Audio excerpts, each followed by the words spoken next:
Bonsoir à tous, bienvenue dans ce journal et j'espère que vous passez un bon week-end. Voici les titres de ce samedi. Dernier arrêt au musée océanographique pour le président portugais hier soir, en marge de sa visite officielle en principauté. Marcelo Rebelo de Sousa y a rencontré la communauté portugaise de la Côte d'Azur. Un moment, vous le verrez, chargé d'émotions. Le chef d'État nous a également livré quelques mots que vous entendrez. Lundi commencera la semaine européenne de réduction des déchets, un nouvel épisode écologique auquel prendra part la principauté, bien entendu. À cette occasion, nous recevrons la présidente d'Ecopolis, Evelyne Chictonelli, qui nous parlera de l'initiative de l'association contre le gaspillage alimentaire. Que reste-t-il 220 années après Austerlitz? C'est le nom d'une conférence qui s'est tenue jeudi soir à Monaco sur la célèbre bataille de l'empereur Napoléon et qui a ravi les passionnés d'histoire. Enfin, si vous aimez lire, la bouquinerie, que vous connaissez peut-être, vient de lancer son premier book club. Nous vous y emmènerons à la fin de ce journal. Épilogue de sa visite officielle à Monaco, le président portugais Marcelo Rebelo de Sousa a donc terminé sa journée au musée océanographique hier soir. Il a pu y rencontrer la communauté portugaise basée en principauté et aux alentours. Un moment de convivialité et de partage autour des valeurs du pays, capté sur place par Sarah Incari et Massimo Piantoni. Une haie d'honneur folklorique pour son arrivée. Le président portugais est accueilli en héros dans la majestueuse salle de conférence du musée océanographique. Après un bain de foule et de nombreuses embrassades, l'hymne national retentit.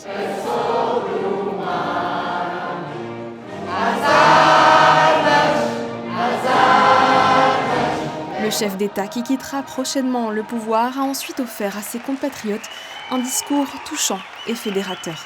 Viva Viva Portugal! Une prise de parole pour rappeler également l'histoire partagée entre le Portugal et Monaco et notamment l'amitié qui liait le roi Dom Carlos Ier et le prince Albert Ier. Il y a des liens très anciens, très importants entre la principauté de Monaco et la République portugaise et le Portugal. Des liens personnels entre chefs d'État. Deux chefs d'État à la fin du 19e siècle et début du 20e siècle. Liens entre peuples. Ça veut dire on a des monégasques au Portugal et on a beaucoup de Portugais à Monaco. Et beaucoup de Portugais de différentes générations. Et à tous les niveaux de la vie de la principauté. Ça veut dire professeurs, étudiants, des ouvriers, des artistes, des intellectuels. Alors, ces rapports sont essentiels à un moment où on partage tant de principes et de valeurs et de priorités sur le monde. En effet, cette visite historique a été marquée par la signature d'un accord-cadre qui facilitera la coopération entre les deux pays. Elle se clôture donc au plus près du peuple et de ses traditions.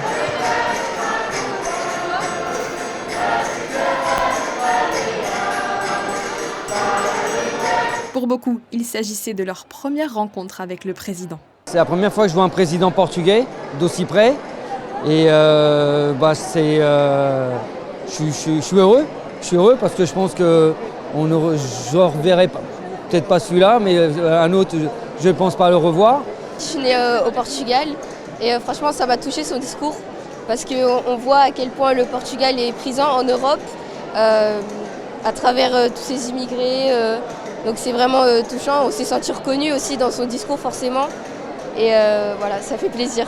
Près de 600 personnes ont fait le déplacement, invitées par le consul général du Portugal à Marseille et le consul honoraire du Portugal à Monaco. Permettre à la communauté, à l'issue de cette visite, de pouvoir rencontrer son président, je crois que c'était essentiel. C'est un événement qui est exceptionnel et c'est merveilleux de le partager avec la communauté portugaise. Et cette communauté est conséquente sur la Côte d'Azur et en particulier à Beau-Soleil, où elle constitue près de 40% de la population.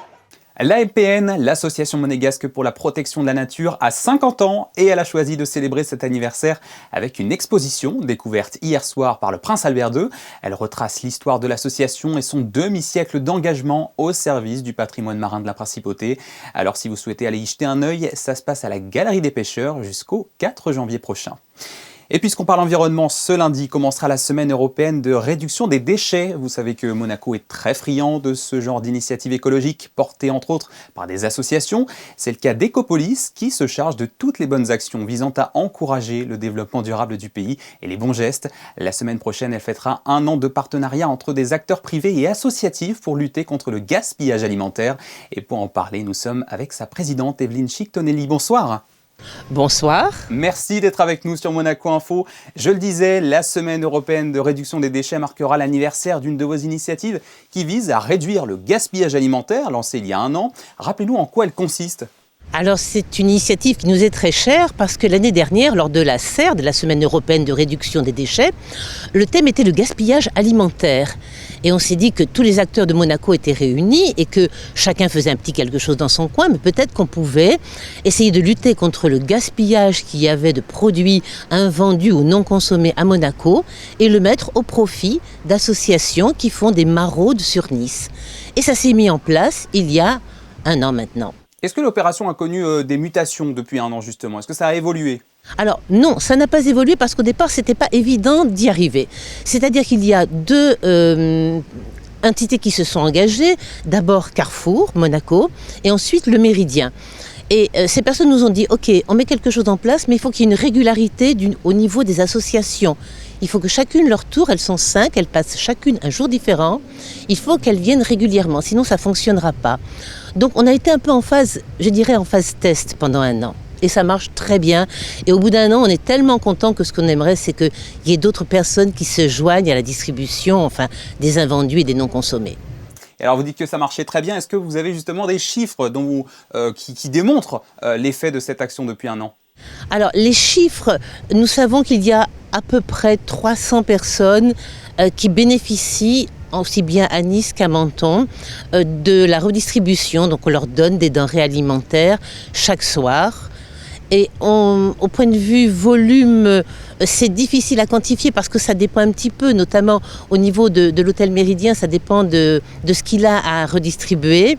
Au niveau de Carrefour, c'est assez régulier. On va dire qu'il y a au moins un grand caddie de viennoiserie et de pain qui est distribué tous les jours. Ecopolis a été créée en 1998, elle comptait plus d'une 30aine de membres il y a encore 2 ans. Quelles sont les autres actions de l'association et celles qui sont mises en lumière ou portées spécialement pendant cette semaine de réduction des déchets ? Alors cette année, nous faisons un atelier de sensibilisation pour les enfants.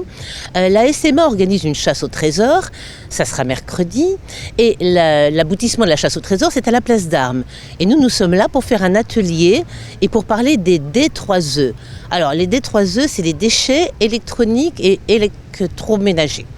Donc on va demander aux enfants de reconnaître dans une boîte magique, est-ce que c'est un déchet normal ou est-ce que c'est un déchet électronique ?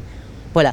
On fait aussi un petit goûter, parce que c'est sympa, un petit goûter 0 déchet.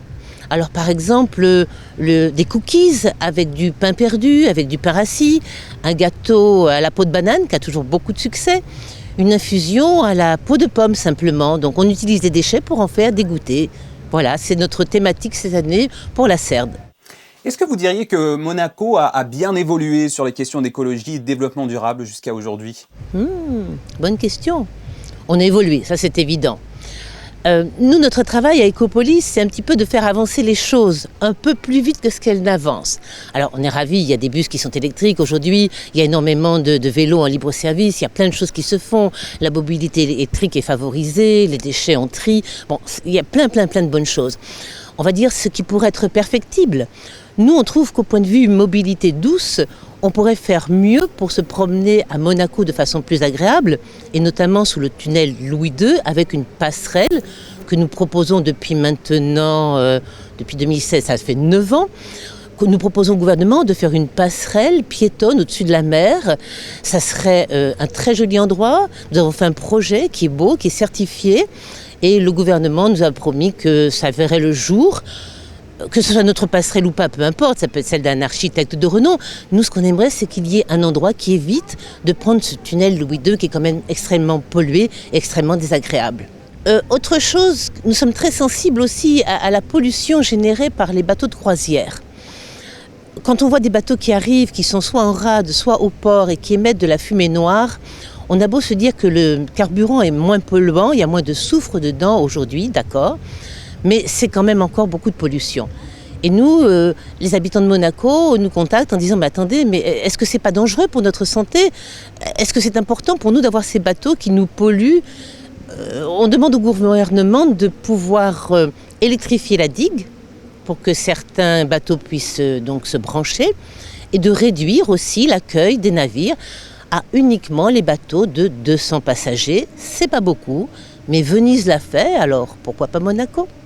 À court terme, quel est le prochain projet que vous aimeriez mettre en place avec Ecopolis pour accentuer encore davantage la progression de la principauté vers un avenir plus propre?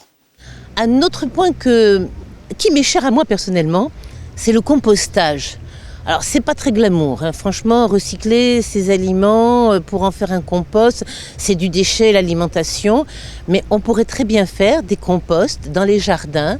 Là on est dans la roseraie et cette roseraie est magnifique, et c'est elle déjà est gérée durablement et c'est formidable.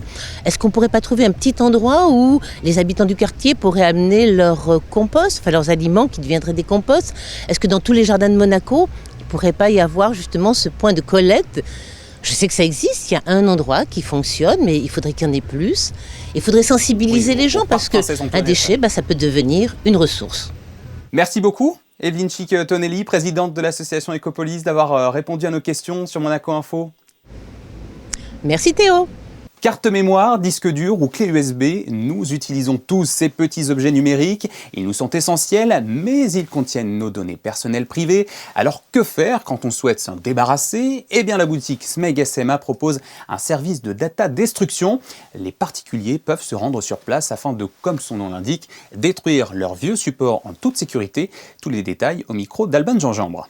Aujourd'hui, j'ai un disque dur à détruire avec des données sensibles, personnelles. Je suis un particulier, donc je me rends à la boutique Smeg. On va remplir un formulaire, ensuite on va mettre le fameux disque dur dans un sachet avec le formulaire qu'on va rentrer à l'intérieur de cette boîte, sécurisée. Et ensuite on l'amène à la SMA pour destruction. Et ensuite, ces fameux disques durs sont guillotinés avec une presse hydraulique. C'est pour éviter déjà de jeter tous vos supports numériques à la poubelle, donc ça c'est pas très écologique. C'est pour la sécurité de vos données. Le client peut nous suivre dans nos locaux à la SMA et assister à la destruction.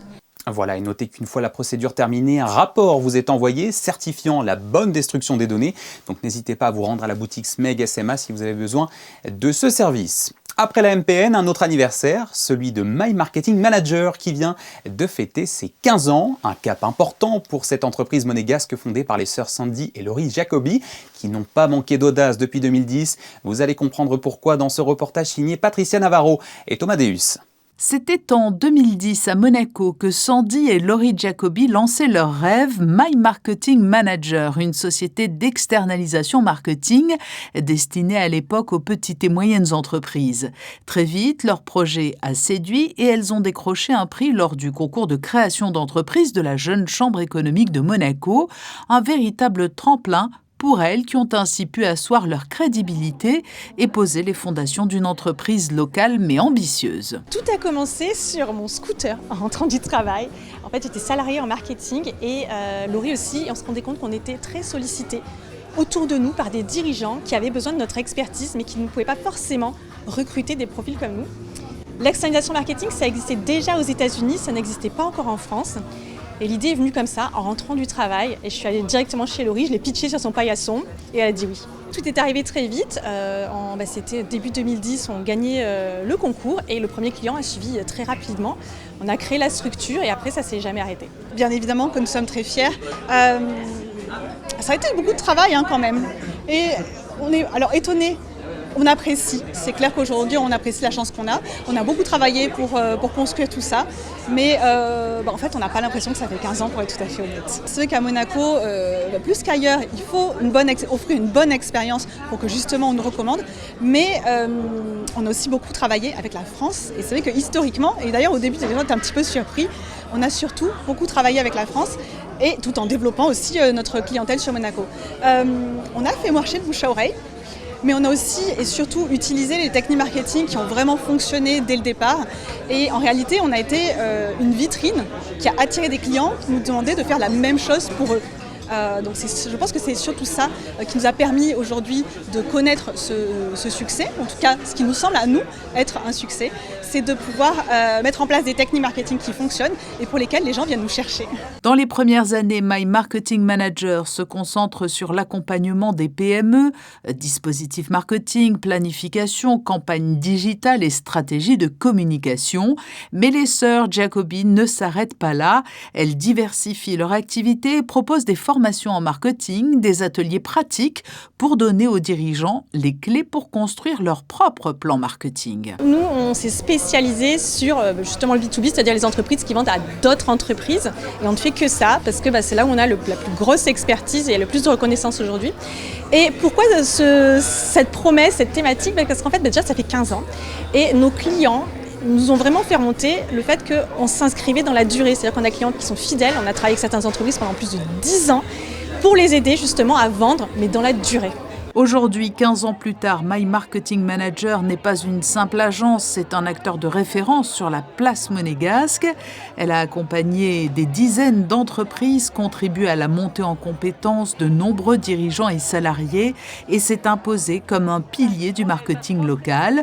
L'équipe a grandi, les offres aussi et les perspectives ne manquent pas. Alors les perspectives. Aujourd'hui, c'est de continuer à développer nos médias qui fonctionnent déjà très bien. On a un podcast qui est un podcast marketing qui est vraiment une référence en France sur les podcasts marketing aujourd'hui. On a également une chaîne YouTube qui se développe et qu'on va continuer à développer parce qu'elle a 5 ans, mais aujourd'hui c'est vraiment un média qui fonctionne extrêmement bien.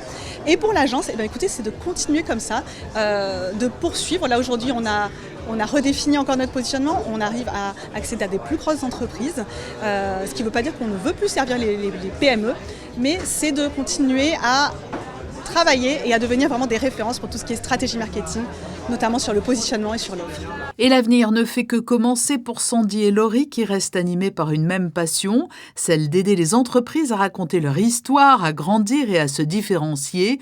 En 15 ans, My Marketing Manager est passé du statut de jeune start-up, lauréate du concours de création d'entreprises de la JCE, à celui d'entreprise de référence dans le domaine du marketing. Un bel exemple d'entrepreneuriat au féminin, de persévérance et de contribution au développement économique local. Jeudi soir, une conférence singulière s'est tenue à l'auditorium Régnier 3 à destination des passionnés d'histoire. L'événement était intitulé « Que reste-t-il 220 années après Austerlitz ?» Vous l'avez peut-être reconnu, on parle de la mythique bataille remportée par Napoléon en décembre 1805 et surtout de la vision de l'Europe que portait l'empereur. Christine Dapetit et Alexa Vial n'ont pas séché ce cours d'histoire, elles l'ont suivi avec attention pour vous. Le 2 décembre 1805, Napoléon triomphe à Austerlitz. En quelques heures, l'armée austro-russe s'effondre. Une victoire éclatante qui ouvre la voie à la paix de Presbourg et à l'ambition impériale française en Europe. Une ambition qui était au cœur de cette conférence. Dans la mémoire française, c'est une bataille qui a eu une très très grande importance. Par exemple, jusque dans les années 1970, la proclamation qu'a adressée Napoléon à ses troupes le lendemain de la bataille était une des dictées obligatoires du cours moyen.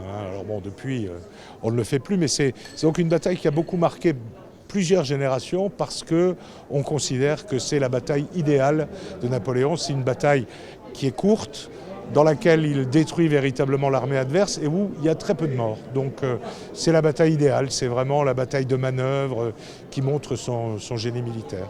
L'invasion de la Russie marque le début du déclin, puis la restauration des monarchies d'Ancien Régime. Il faudra attendre la Première Guerre mondiale pour voir renaître une tentative de recomposition de l'ordre européen. Car revenir sur Napoléon, c'est comprendre comment l'Europe s'est construite par ruptures successives. Quand on regarde ce qui se passe après la bataille, Napoléon peut réorganiser l'Italie, il commence à réorganiser un petit peu l'Allemagne, il crée ce qu'on a appelé le système européen, il va nommer ses frères sur des trônes, etc. Et en fait, quand on regarde la carte finale de cette réorganisation, vers 1810-1811, c'est l'ancienne Europe des Six. C'est-à-dire qu'il y a quelque chose de naturel dans cette union de l'Europe occidentale qui était l'Europe des Six il y a une vingtaine ou une trentaine d'années. Donc voilà, c'est montrer aussi que l'histoire n'est pas seulement le passé, alors c'est évidemment le passé, mais que l'histoire est aussi le socle sur lequel s'est construit la période suivante et peut-être même un peu notre présent. L'histoire est faite de circonstances qui se répètent. Maintenant, nous nous trouvons dans la même situation de 1805. Mais, hélas, la France, il n'a pas un grand mot à dire. De Versailles au pacte germano-soviétique de 1939, puis jusqu'à Suez en 1956, les équilibres se déplacent, les anciennes puissances coloniales deviennent des États post-impériaux dans un monde structuré par les blocs, une lecture historique qui éclaire encore aujourd'hui les fragilités de l'Europe. Elle a ouvert ses portes il y a seulement quelques mois dans le quartier de la Condamine. La librairie nommée La Bouquinerie lançait cette semaine son premier book club, une idée qui permet d'animer cet espace culturel. Alexandra Pani et Hugo Comassa vous y emmènent. Lieu de partage et de culture, la Bouquinerie est la nouvelle adresse incontournable des passionnés de lecture. Cette librairie indépendante lance à présent son club de lecture. L'objectif, partager ses coups de cœur littéraires du moment. Il s'est nommé le Mama Book Club car étant jeune maman, je voulais dédier un petit temps de lecture pour ces mamans, avoir un petit moment pour elles. Mais il s'est un petit peu plus élargi car on a eu d'autres demandes. Donc maintenant, ça va s'appeler uniquement le Book Club de la Bouquinerie. Des lectures vraiment pour tout le monde. Alors aujourd'hui, je vais présenter Mémoire de la forêt, qui est un livre de Michael Brun-Arnaud, qui est un ancien libraire également. Et alors du coup, c'est une lecture jeunesse, mais qui peut être notamment lue par un public, un large public. Ouvert à tous, cette première édition a accueilli 7 lecteurs passionnés. J'en ai discuté un peu avec Camille, elle m'a dit qu'elle ouvrait ce book club, je trouve ça très cool. Déjà, c'est génial qu'il y ait une librairie qui est ouverte.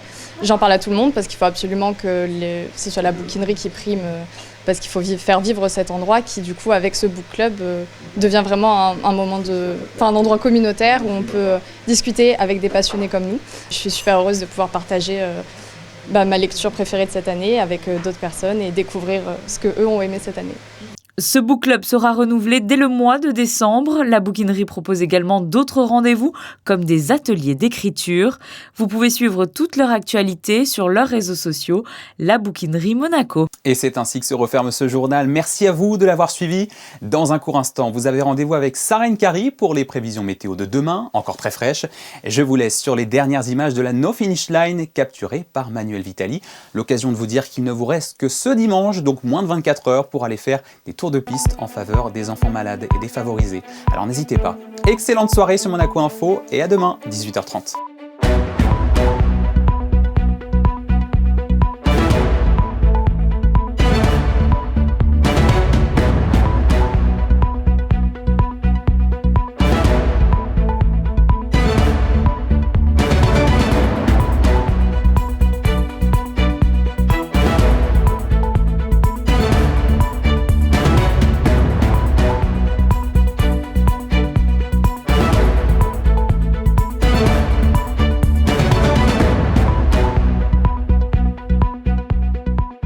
Retrouvez la météo avec Suisse Courtage, le spécialiste de l'assurance à Monaco depuis plus de 35 ans. Notre expertise à votre service. Manteau, écharpe et pourquoi pas gants, pensez à bien vous couvrir demain, surtout le matin. Si vous avez eu froid aujourd'hui, préparez-vous, nous allons perdre ce dimanche encore quelques degrés. Les températures oscilleront entre 7 et 12 au cours de la journée. Côté ciel, de nombreux nuages en matinée, mais qui se dissiperont au fil des heures pour laisser place à de belles éclaircies. Enfin, n'oublions pas de souhaiter une bonne fête à tous les Cléments. Issu du latin, ce prénom évoque la douceur et la clémence. Très belle soirée sur Monaco Info et à demain. C'était la météo avec Suisse Courtage, votre partenaire de confiance en assurance à Monaco. Protection sur mesure pour particuliers et professionnels.